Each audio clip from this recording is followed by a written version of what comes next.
Et Paul leur dit que malgré vos souffrances, parce que beaucoup de docteurs s'étaient infiltrés, les faux prophètes, les faux docteurs s'étaient infiltrés pour diluer le message. Et il va leur rappeler que malgré les persécutions, les souffrances, sachez que vous êtes assis dans le royaume. Sachez que même si les hommes vous côtoient, même si vous subissez dans la chair, Paul est en train de rappeler qu'en Christ, nous sommes assis dans le royaume de son Fils. N'est-ce pas? Et si nous sommes, frères, assis dans le royaume de son Fils, en réalité, nos intérêts sont des intérêts divins. Quand quelqu'un est assis dans le royaume du Père, ses intérêts sont fixés vers, n'est-ce pas, mes amis, le monde à venir, vers le royaume de Dieu. Et la Bible dit, n'est-ce pas, que Christ est, n'est-ce pas, le premier-né de toute la création. Et s'il est le premier-né de la création, ça veut dire que nous aussi, en tant qu'Église, nous bénéficions de cette prérogative.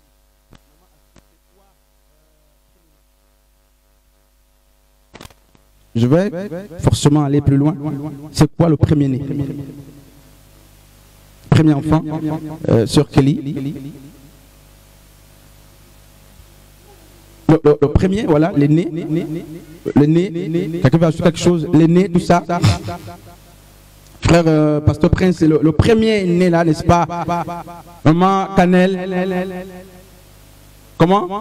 Le commencement. Regardez, notre manière de servir Dieu dépend, n'est-ce pas, de la révélation que nous avons de lui. Vous ne pouvez pas aimer votre prochain si Dieu ne s'est pas révélé en tant qu'amour dans votre vie. C'est pas possible. Vous ne pouvez pas être un homme assis dans la foi si Christ, n'est-ce pas, n'est pas le pilier sur lequel vous êtes, n'est-ce pas, enraciné.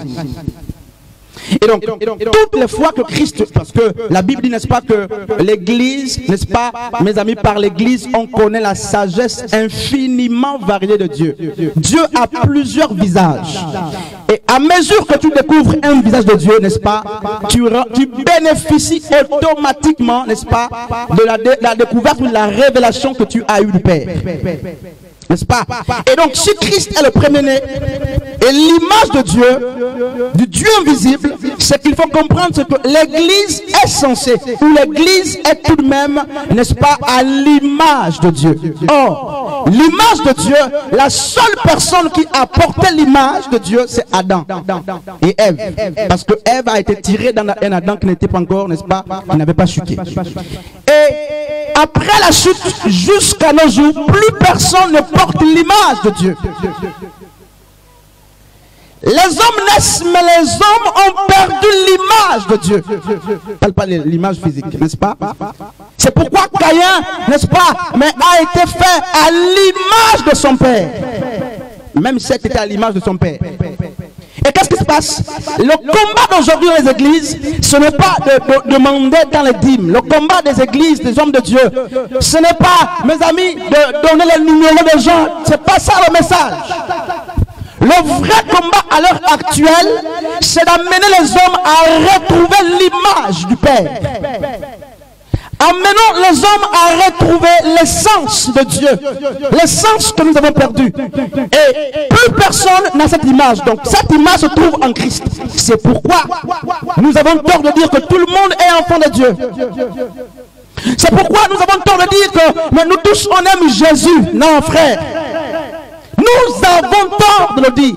Jean 1,12 est clair. À ceux qui l'ont reçu, à ceux qui croient en son nom, frères et sœurs, la parole a donné le pouvoir. Or, Yeshua est la parole. Et donc c'est Yeshua, Christ lui-même, qui donne le pouvoir, n'est-ce pas, à ceux qui l'ont reçu et à ceux qui ont cru, de devenir enfants, pas créatures de Dieu. Et qu'est-ce qui se passe, frère? Beaucoup ont perdu l'image. C'est pourquoi il n'y a pas de vie, il n'y a pas de vin, frère, dans les églises.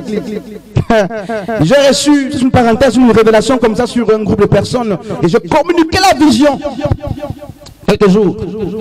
La vision était claire. Dieu montrait un certain état dans lequel les gens se trouvent. Et j'étais, n'est-ce pas, embarrassé de constater que chacun veuille faire une quelconque interprétation des choses qui sont déjà interprétées par Dieu. N'est-ce pas? Dieu a montré les choses clairement, mais l'homme, dans sa cupidité, ne voulant pas changer, voulant pervertir les voies de Dieu, il cherche à analyser ce que Dieu lui-même a déjà analysé. Et l'heure est grave.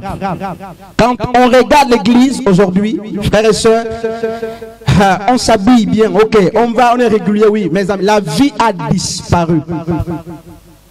La vie a disparu, elle a quitté l'église. On va quelque part, n'est-ce pas? La vie a disparu. Pourquoi? Parce que l'image n'est plus, frères et sœurs. L'image, allons-y lire Hébreux 12. Hébreux 12, 22 à 24. N'est-ce pas?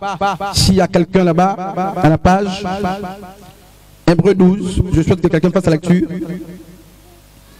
Hébreux chapitre 12 à partir du verset 24.